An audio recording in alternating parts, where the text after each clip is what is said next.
Universe di tahun 2024 gitu ya. Pakai Indonesia loh Kak Feni, Miss Universe Indonesia. Oh ya, Miss Universe Indonesia, mohon maaf. Dan kamu kan sebagai emang pageant pemerhati dan suka banget gitu ya. Apa yang kamu perhatikan di penyelenggaraan pageant di tahun-tahun ini gitu? Di tahun-tahun ini ya, mungkin lebih ke happy karena inclusivity dari Miss Universe Indonesia-nya itu tercapai. Waktu saya join tahun lalu itu kan umurnya paling banyak sendiri ya. Anaknya juga kayaknya paling banyak ya gitu. Dari zaman 30 sampai masuk ke grand final sampai top 6 gitu. Jadi panggilannya bukan Kak ya? Bukan, Bunda ya kan. Nah tahun ini saya bisa, walaupun saya nggak terlalu yang ngikutin detail ya karena ini kan masih audisi, masih awal-awal gitu. Nah itu tahun ini saya lihat banyak yang usianya juga saya waktu ikut bahkan lebih. Bahkan sampai ada yang 39 saya lihat dan masuk dan yang sudah punya anak, yang sudah menikah lebih banyak lah. Jadi inclusivity itu saya rasa lebih tercapai di tahun ini. Happy liatnya. Happy liatnya. Gitu. Jadi siapa saja dengan profesi apa saja, status apa saja tuh bisa ikut. Jadi orang kayak wah nih sekarang punya kesempatan nih. Betul. Gitu. Kalau yang tahun lalu kan temanya itu inspiring the world with Indonesian grace. Nah Indonesian grace-nya itu sendiri kan kita berbagai suku, berbagai budaya, dengan berbagai latar belakang. Dan wanita Indonesia itu kan hebat-hebat sekali. Teman-teman angkatan saya juga profesinya berbagai macam dan mereka tuh berkarya di bidangnya masing-masing gitu. Oke, nah sekarang kan ini kamu cukup memperhatikan juga sih ada keributan, bukan keributan ya, kontroversi lah. Kemarin ada yang membagikan, bilang bahwa ini aturan di Miss Universe Indonesia itu dianggap lebih apa sih kejam ya dibilang ya, kejam. Salah satunya adalah kalau misalnya udah terikat kontrak tuh 5 tahun, kalau mau mundur dari tahun pertama atau tahun kedua tuh ada nilai penaltinya dan penaltinya tuh gede banget termasuk harus mengembalikan hadiahnya. Bahkan itu kalau dari artikel kayaknya bisa beli rumah di mana gitu, di tempat yang mahal katanya gitu. Kamu sendiri ngikutin atau baru tahu pas kamu datang ke sini?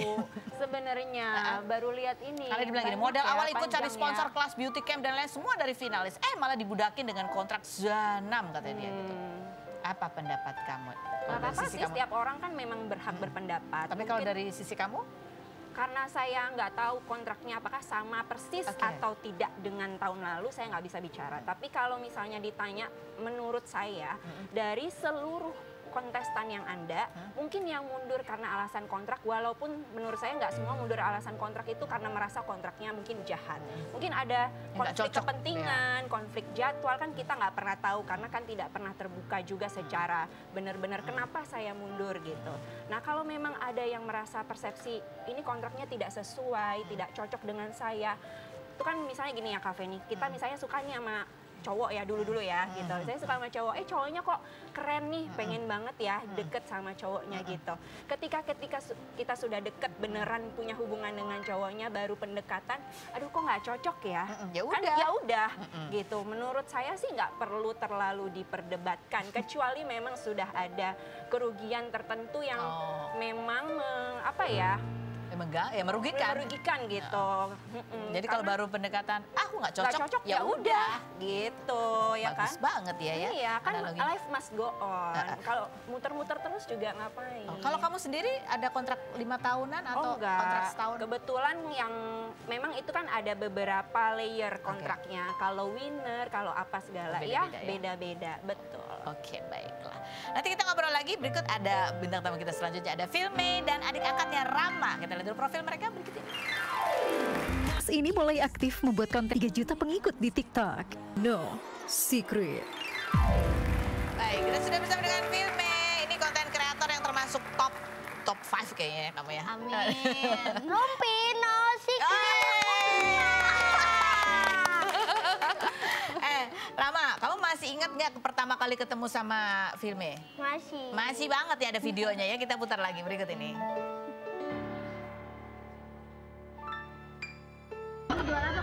Koreksi, itu pertemuan yang kedua ya. Terus kamu inget lagi itu ketemu yang kedua kalinya? Iya. Ingat ya. Kamu bisa inget waktu dikasih yang pertama kan kamu dikasih handphone ya waktu itu ya? Itu kamu tahu nggak siapa Filme? Tahu. Oh kamu udah tahu? Tahu dari apa? Tahu dari TikTok. Dari TikTok. Jadi kamu udah follow?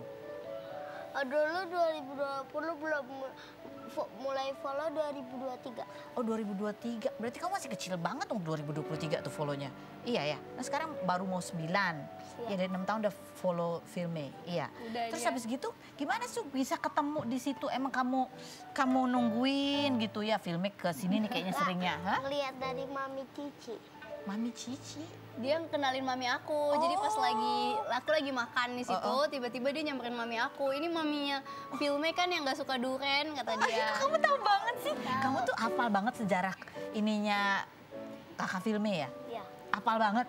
Nggak Hafal. suka duren, apa yang kakak suka atau enggak, kamu hafal? Kamu nonton semua ya? Terus dulu juga aku nonton video pertama kali Cici.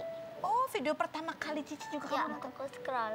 Kamu scroll sampai bawah? Iya, dia tahu semua sih, Jadi Kak. kamu ahli sejarahnya Cici ya? Iya, dia bener ahli banget dia. Teman-teman aku semuanya dia tahu asal-usul. Pacar aku Tahu Willy Salim. Ya ampun, lucu banget ya. Nah benar kamu sekarang cita-citanya juga pengen jadi konten kreator kayak Cici? Iya. cita-cita kamu apa aja emang? Cita-cita Rama jadi Apa itu? Content creator. Oh gitu gayanya. Jadi artis. Oh, jadi artis. Tapi kan kalau jadi artis tuh kadang suka ada banyak orang yang komennya nggak enak gitu. Nah ini Cici gimana caranya ngelindungin dia ya gitu ya, tanpa membesarkan hatinya. Selain berikut ini kita bahas, jangan kemana-mana, tetap di Rumpi News.